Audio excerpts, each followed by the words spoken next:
Well, you have been a most pleasant Christian family, and I'm a bit sad at leaving you.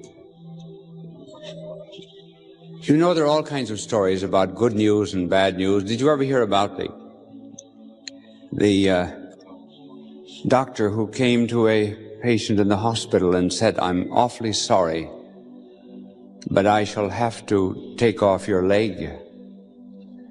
So he amputated it. The next day he came in and said, "I have some good news for you and some bad news." The bad news first. I took off the wrong leg. And the good news, the other leg is getting better.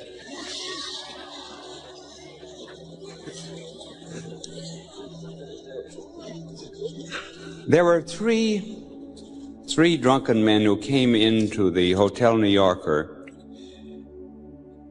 and they were assigned rooms on the 45th floor. They went out for the night and came back in even a worse state than before, and the clerk said, "I'm sorry, but the elevator's broken. You will have to walk up." And they said, "We don't mind." No, he said, "Don't walk up." He said, "We'll put some cots in the mezzanine floor. You can sleep there." "No," said the first drunk, "we'll walk up."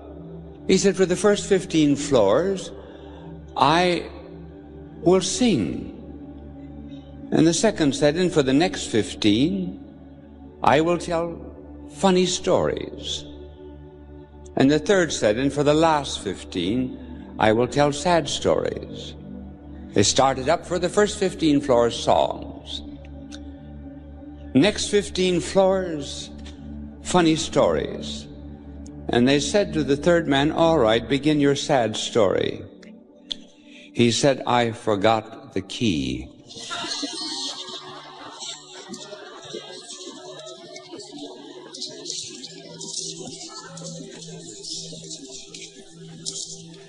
So that's my sad story. I too am reminded of a boy 7 years old who had never spoken in his life. The parents did everything they could with him, but to no avail. One morning at breakfast, he said, "This cocoa's cold." And they said to him, Why didn't you talk before this?" Well, he said, "Up until now, everything was okay." So up until now, everything was okay, but I have to leave you.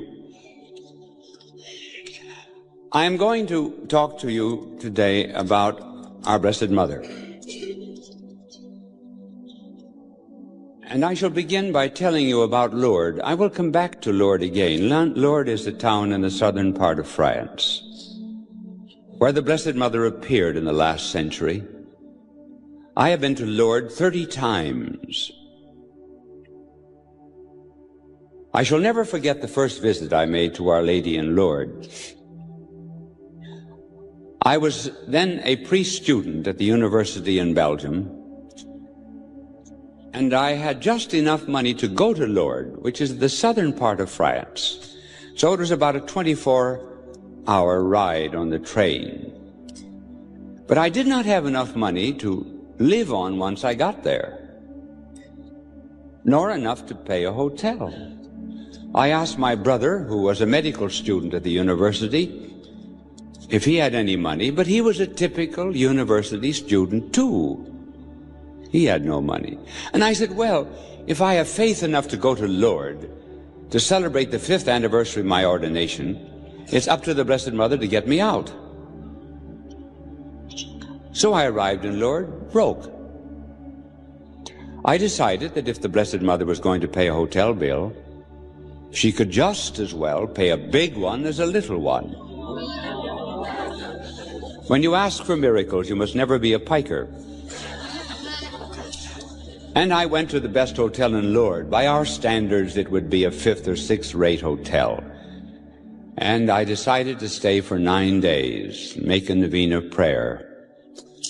The 9th morning, nothing happened. The 9th noon, nothing happened. The 9th evening, nothing happened. Then it was serious.